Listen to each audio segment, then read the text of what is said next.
வணக்கம் Paris. Good morning. இன்னைக்கு நம்ம டீப் டிரைவ் ஷோல ஒரு செம்ம ஹாட்டான ட்ரெண்டிங்கான டாபிக்ஸ் எல்லாம் பார்க்க போறோம். ஒரு பக்கா எஃப்எம் ரேடியோ ஆர்ஜே வைப்ல இந்த செஷன் இருக்க போகுது. So get ready guys. ஆமா, கண்டிப்பா ஒரு ஹை எனர்ஜி மார்னிங் வைப்ல தான் இன்னைக்கு நம்ம இந்த மேக்ரோ எக்கனாமிக் ஷிஃப்ட்ஸை டீகோட் பண்ண போறோம். எக்ஸாக்ட்லி. இப்போ நீங்க தேடிட்டு இருக்க எல்லா அஹா மூமெண்ட்ஸும் இங்க இருக்கு. நம்ம மிஷன் இன்னைக்கு என்னன்னா அபுதாபில நடக்கிற ஆயில் பாலிடிக்ஸ்க்கும் நம்ம ஊர்ல விக்கிற பரோட்டா பிரியாணி ரேட்டுக்கும் என்ன கனெக்ஷன்னு டீகோட் பண்றது தான். ரைட். அண்ட் இதுக்கு நம்ம யூஸ் பண்ற சோர்சஸ் ரொம்ப strong. India 2026 navigating economic shifts report, world bank மரியும் ஐஇஏ டேட்டா அண்ட் ஆர்பிஐயோட புது நார்ம்ஸ்னு பல ஆழமான ரிப்போர்ட்ஸ் வச்சு தான் பேச போறோம். சூப்பர். ஸோ காஃபி மக் எடுத்துக்கோங்க. Let's unpack this. கவனிங்க கைஸ், இப்போ நம்ம ஊர் எக்கானமியை பத்தி பேசுறதுக்கு முன்னாடி உலகத்தையே ஆட்டி படைக்கிற ஆயில் மார்க்கெட்ல ஒரு பெரிய ட்விஸ்ட் நடந்திருக்கு. அதுல இருந்து ஸ்டார்ட் பண்ணலாம். எஸ், ஒரு மாசிவ் நியூஸ் என்னன்னா யுஏஇ, அதாவது யுனைடெட் அரப் எமிரேட்ஸ், திடீர்னு ஓபெக் கூட்டாளியிலிருந்து வெளியே வர முடிவு பண்ணிட்டாங்க. வெயிட், யுஏஇ ஓபெக்கை விட்டு வெளியே வராங்களா? இது செம்ம சடனான மூவ்ல. ரொம்ப சடன் தான். ஒரு ஆயில் ப்ரொடியூசிங் ஜாயிண்ட் அந்த காட்டையில விட்டு வெளியே வரும்போது ஒரு பெரிய ஒரு மாசிவ் ஷிஃப்ட்னு தான் சொல்லணும். ஒரு நிமிஷம். இந்த ஓபெக் அப்படிங்கிறது ஆயில் ப்ரொடியூஸ் பண்ற கண்ட்ரீஸ் எல்லாம் ஒன்னா சேர்ந்து உருவாக்கணும் ஒரு யூனியன் தானே. அவங்க எப்படி அந்த குளோபல் மார்க்கெட்டை கண்ட்ரோல் பண்றாங்கன்னு தெளிவா பார்க்கணும். கண்டிப்பா. அதாவது எல்லாரும் அவங்களுக்கு இஷ்டப்பட்ட அளவுக்கு ஆயில் ப்ரொடியூஸ் பண்ணினா மார்க்கெட்ல சப்ளை அதிகமாகி ரேட் அடபதாளத்துக்கு போயிடும். ஆமா, ரைட். ஸோ அவங்களுக்குள்ள ஒரு லிமிட் வச்சுக்கிட்டு நம்ம இவ்வளோதான் ப்ரொடியூஸ் பண்ணணும்னு ஆர்டிஃபிஷியலா சப்ளையை குறைச்சு ரேட்டை எப்போ ஹையா வச்சிருக்காங்க. இதுதான் அந்த கோட்டா சிஸ்டம். ஓ, ஓகே. ஆனா யுஏஇ ஏன் திடீர்னு இதுல இருந்து வெளியே வரணும்? அவங்களுக்கு என்ன பிரச்சனை அந்த யூனியனுக்குள்ள? இங்க தான் அந்த கெப்பாசிட்டி வர்சஸ் கோட்டா கிளாஷ் வருது. என்ன மாற்றம்னா யுஏஇ கிட்ட almost 100 billion barrels oil reserves பூமிக்கு அடியில இருக்கு. 100 பில்லியனா? செம்ம ஹியூஜ் அது. ஆமா, அவங்க per day 5 million barrels produce பண்ணக்கூடிய டாப் கிளாஸ் இன்ஃப்ராஸ்ட்ரக்சர் மாதிரியும் கெப்பாசிட்டியை பில்ட் பண்ணி வச்சிருக்காங்க. ஆனா இந்த ஓபெக்கோட கோட்டா சிஸ்டம் படி அவங்கள ஜஸ்ட் 3.45 மில்லியன் பேரல்ஸ் மட்டும்தான் பெர் டே ப்ரொடியூஸ் பண்ண விடுறாங்க. வெயிட், அப்போ பேலன்ஸ் இருக்க அந்த 1.5 மில்லியன் பேரல்ஸ் கெப்பாசிட்டி சும்மாவா வேஸ்ட் ஆகுதா? எக்ஸாக்ட்லி, அந்த கெப்பாசிட்டி வேஸ்ட் ஆகுது. இந்த கார்ட்டல எப்பவுமே சவுதி அரேபியாவோட டாமினேஷன் தான் அதிகமா இருக்கணும் யுஏஇ நினைக்கிறாங்க. தங்களோட பொட்டன்ஷியலை முழுசா யூஸ் பண்ண முடியாத ஒரு கூட்டணியில இருக்க அவங்க விரும்பல. இது கேட்க எப்படி இருக்குன்னா, ஒரு ஸ்டார் கிரிக்கெட் பிளேயர் நல்ல ஃபார்ம்ல இருக்காரு, ஆனா கேப்டன் அவருக்கு ஓவரே தரமாக்கங்கறாரு. டீமை விட்டு வெளியே போற மாதிரி இருக்கு. நல்ல அனாலஜி இது, உண்மைதான். ஆனா திடீர்னு இப்போ ஏன் இந்த அவசரம்? வருஷக்கணக்கா அந்த கார்ட்டல்ல தான் இருந்தாங்க. இப்ப மட்டும் ஏன் அந்த 5 மில்லியன் பேரல்ஸும் உடனே வெளியே எடுக்கணும்னு நினைக்கிறாங்க? அதுக்கு பின்னால இருக்க அந்த மேக்ரோ எக்கனாமிக் ரீசன் தான் peak oil fear. Peak oil ஃபியரா? அதாவது ஆயில் டிமாண்ட் குறைஞ்சிடுங்கிற பயமா? ஆமா, உலகம் இப்ப எப்படி மாறிட்டு இருக்குன்னு நீங்க பாத்தீங்கன்னா, electric vehicle, solar power, wind எனர்ஜின்னு கிரீன் டிரான்சிஷன் ரொம்ப ஃபாஸ்டா நடந்துட்டு இருக்கு. ஃபியூச்சர்ல ஆயிலுக்கான குளோபல் டிமாண்ட் அடியோட குறைஞ்சிடுங்கிற பயம் யுஏஇக்கு இருக்கு. ஓ, ஐ சி. டிமாண்ட் அந்த அளவுக்கு குறைஞ்சிருச்சுன்னா பூமிக்குள்ள இருக்க அந்த 100 பில்லியன் பேரல்ஸ் ஆயிலும் அப்படியே வேஸ்ட் ஆயிடும்ல? ரைட். அது ஒரு ஸ்ட்ராண்டர்ட் அசெட் ஆயிடும். ஸோ உலகத்துல ஆயிலுக்கு டிமாண்ட் இருக்கும்போதே அந்த 5 பில்லியன் பேரல்ஸ் கெப்பாசிட்டியை முழுசா யூஸ் பண்ணி நல்லா சம்பாதிச்சிடணும்னு அக்ரெசிவா பிளான் பண்றாங்க. This maths complete sense. ஃபியூச்சர்ல யாரும் வாங்க மாட்டாங்கன்னு தெரியும் போது இப்பவே சேல் போட்டு காசை எடுத்துடுறது. ஆனா இது நம்ம இந்தியாக்கு எப்படி இம்பாக்ட் ஆகும்? நம்ம இந்தியா மாதிரி ஆயில் இம்போர்ட் பண்ற கண்ட்ரிக்கு இது கண்டிப்பா ஒரு நல்ல நியூஸ் தான். நம்ம வேர்ல்ட்லே 3rd லார்ஜஸ்ட் ஆயில் இம்போர்ட்டர். ஆமா, நம்ம நல்லா என்ஜாய் பண்ணுவோம்ல இந்த ஃபைட்டை. கண்டிப்பா. ட்ரெடிஷ்னல் கார்ட்டல்ஸோட பவர் உடையும் போது ஏஷியன் மார்க்கெட்ஸ்ல ஆயில் விற்கிறதுக்கு ப்ரொடியூசிங் கண்ட்ரீஸ்குள்ள காம்படிஷன் அதிகமாகும். இது நமக்கு நல்ல காம்படிட்டிவ் பிரைஸ்ல ஆயில் கிடைக்க பெரிய ஸ்பேஸ் தரும். நம்ம இந்தியாவுக்கு இது ஒரு கேட்ச் டிராப்ட் மாதிரி லக்கியான மேட்டர் தான். சரிங்க, ஒரு பக்கம் யுஏஇ வெளியே வந்து ஆயில் பிரைஸை குறைப்பாங்கன்னு நம்ம நம்பிக்கிட்டு இருக்கோம். ஆனா கிரவுண்ட் ரியாலிட்டி வேற மாதிரி இருக்கு. Already US Iran war tensions, middle east பிரச்சனைகள்னால குளோபல் எனர்ஜி சப்ளை செயின் பயங்கரமா அஃபெக்ட் ஆகிருக்கு. ஆமா, வார்னால ஆல்ரெடி மார்க்கெட் ரொம்ப வாலடைலாக தான் இருக்கு.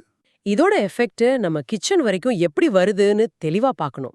நீங்க நோட் பண்ணிருக்கீங்களான்னு தெரியல, கொமர்ஷியல் எல்பிஜி அதாவது ஹோட்டல்ஸ்ல யூஸ் பண்ற 19 கேஜி சிலிண்டர் பிரைஸ் திடீர்னு ₹933 அதிகமாகி டெல்லியில இப்போ ₹3071.50 ஆயிடுச்சு. எஸ், இது ஒரு பெரிய ஷாக் தான் பிசினஸஸ்க்கு. டொமெஸ்டிக் எல்பிஜி பிரைஸ் சேம் தான், ஆனா கொமர்ஷியல் ரேட் அப்படியே அடிச்சு தூக்கிட்டாங்க. இதுக்கு என்ன காரணம்? இதுக்கு பின்னால ஒரு தெளிவான பொலிட்டிக்கல் ஸ்ட்ராட்டஜி இருக்கு. Global oil and gas prices ஏறும்போது அந்த பாரம் மொத்தமும் கவர்மெண்டே சமக்க முடியாது. ரைட், அத பப்ளிக் மேல தள்ளுவாங்க. ஆனா டொமஸ்டிக் ஹவுஸ்ஹோல்ட்ஸோட கேஸ் ரேட்டை ஏத்துனா அது பெரிய பொலிட்டிக்கல் பேக்லாஷை உருவாக்கும். பப்ளிக் டைரக்டா கோவப்படுவாங்க. ஸோ கவர்மெண்ட் என்ன பண்றாங்கன்னா அந்த காஸ்ட் போர்டனை கம்ப்ளீட்டா பிசினஸஸ் மேல தள்ளி விட்டுறாங்க. ஆ, இப்போ புரியுது. ஆனா இதோட ரிப்பிள் எஃபெக்ட் ரொம்ப பெருசுல. ஒரு சின்ன கிளவுட் கிச்சன் இல்லனா பேக்கரிக்கு அது பெரிய அடி தானே. கண்டிப்பா அவங்களால இந்த ₹3000 கேஸ் பில்லை அப்சார்ப் பண்ண முடியாது. ஸோ ஒன்று ரெஸ்டாரண்ட்ஸ் போர்ஷன் சைஸை குறைப்பாங்க, இல்லனா பிரைஸை ஏற்றுவாங்க. இதுக்கு பேர் தான் ஃபுட் இன்ஃப்ளேஷன். நம்ம ரெகுலரா சாப்பிடுற ஹோட்டல்ல திடீர்னு பில் அதிகமாகுதுன்னா அதுக்கு காரணம் அந்த ஹோட்டல் ஓனரோட பெராசை இல்ல குளோபல் கேஸ் பிரைஸ். எக்ஸாக்டா. இன்டைரக்டா இது டெய்லி வேஜ் ஒர்க்கர்ஸ் மாதிரியும் போர் பீப்புளே தான் ரொம்ப பாதிக்கும். பைப்டு நேச்சுரல் கேஸ் ஒரு ஆல்டர்னேட்டிவ்னு ஐஇஏ சொல்றாங்க. ஆனா எல்லாருக்கும் உடனே அது கிடைக்காது. இங்கே தான் நம்ம பார்க்குற ஒரு பாயிண்ட் ரொம்ப இன்ட்ரெஸ்டிங்கா இருக்கு. வேர்ல்ட் பேங்க் மத்தியும் ஐஏ ரிப்போர்ட்ஸ் படி இது வெறும் கேஸ் பிரைஸ் பிரச்சனை இல்ல. இதுக்கு பின்னாடி வாட்டர் எனர்ஜி ஃபுட் நெக்ஸஸ்ங்கிற ஒரு பெரிய ஃபெயிலியர் இருக்குன்னு பாயிண்ட் அவுட் பண்றாங்க. ஆமா, இது ரொம்ப ஆழமான கான்செப்ட். என்ன இது? தண்ணி, எனர்ஜி, ஃபுட், இது மூணுக்கும் உள்ள எக்ஸாக்ட் தொடர்பு என்ன? இந்த நெக்ஸஸை தெளிவா புரிஞ்சுக்கணும்னா நம்ம இந்தியாவோட அக்ரிகல்ச்சர் சிஸ்டமை பார்க்கணும்.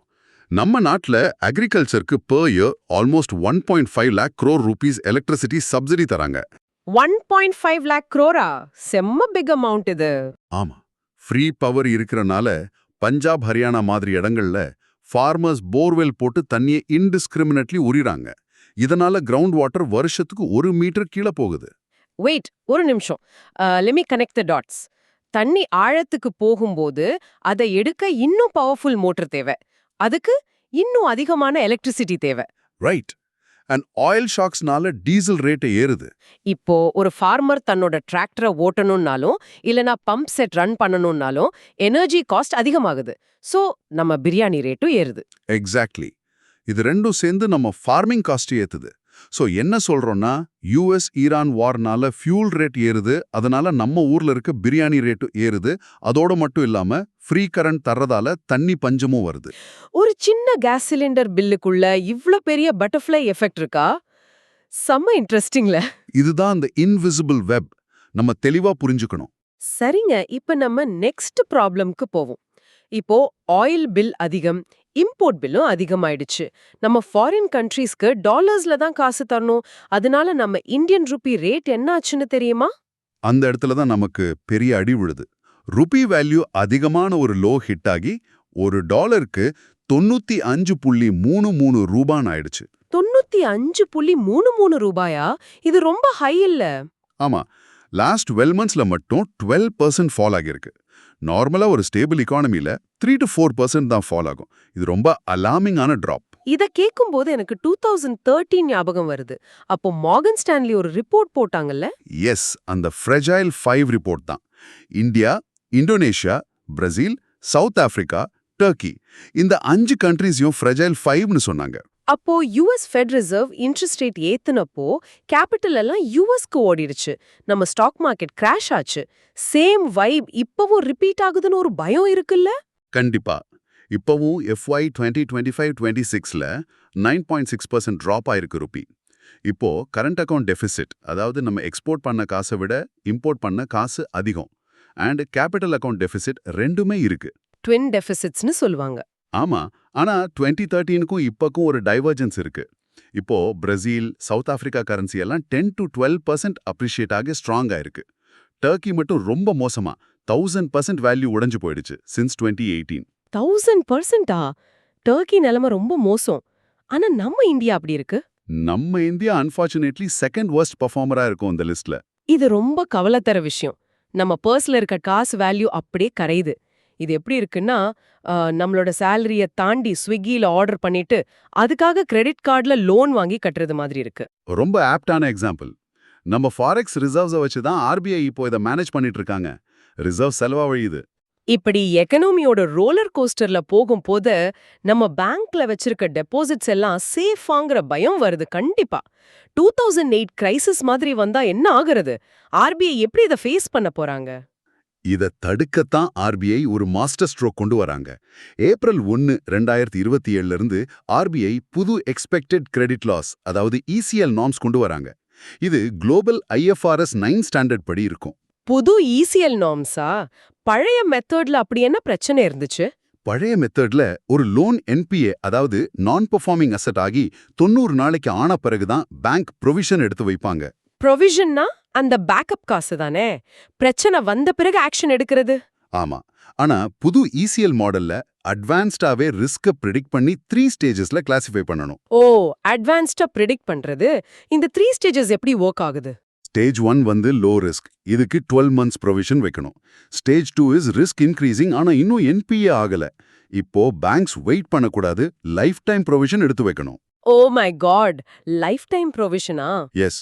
And stage 3 is actual NPA. இதுக்கும் லைஃப் டைம் ப்ரொவிஷன் வைக்கணும். இது செம்ம ஸ்மார்ட்டான மூவ். ஆனா அட்வான்ஸா ப்ரொவிஷன் எடுத்து வச்சா பேங்க்ஸோட கேபிட்டல் ஹிட் ஆகும்ல? கண்டிப்பா ஹிட் ஆகும். கிரிஷில் ரேட்டிங் படி பேங்க்ஸோட காமன் எக்விட்டி டியர் 1 ரேஷியோல up to 120 basis points hit ஆகும்னு சொல்றாங்க. ஆனா பயப்பட தேவையில்ல. இப்போ இந்தியன் பேங்க்ஸ் ரொம்ப ஸ்ட்ராங்கா இருக்காங்க. நம்மளோட நெட் என்பிஏ ரேஷியோ 1%க்கும் கீழே தான் இருக்கு. சூப்பர். ஆனா நம்ம ஆளுங்களுக்கு, அதாவது பாரோவருக்கு ஏதாவது ஸ்ட்ரிக்ட் ரூல்ஸ் இருக்கா? இங்க தான் நல்ல கேட்ச் இருக்கு. இனிமே ஒரு ஆள் ஒரு லோன் கட்டலனா அவரோட எல்லா லோன்ஸும் ஆட்டோமேட்டிக்கா என்பிஎன் மார்க் ஆகும்.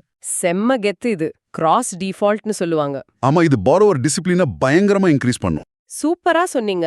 இது எப்படி இருக்கும்னா, ஃபீவர் வந்ததுக்கு அப்புறம் டாக்டர் கிட்ட போய் ஊசி போடுறதுக்கும் ஃபீவர் வர்றதுக்கு முன்னாடியே இம்யூனிட்டி டேப்லெட் போடுறதுக்கும் உள்ள டிஃபரன்ஸ். ஆர்பிஐ முந்திரி கொட்டை மாதிரி அட்வான்ஸ்டா நம்ம பேங்கிங் சிஸ்டமை சேவ் பண்றாங்க. எக்ஸாக்ட்லி. Very proactive approach. கவனிங்க கைஸ், இன்னைக்கு நாம ரொம்ப ஆழமான விஷயங்களை சிம்பிளா பார்த்தோம். யுஏயோட ஆயில் கேம் எப்படி நம்ம கேஸ் சிலிண்டர் ரேட்டை ஏத்துதுன்னு பார்த்தோம்.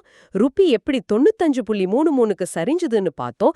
And finally RBI ECL model வச்சு நம்ம பேங்க்ஸை காப்பாத்துறாங்கன்னு தெளிவா கவர் பண்ணிட்டோம். ஆமா, இது எல்லாமே இன்டர்கனெக்டடான ஒரு பெரிய செயின்.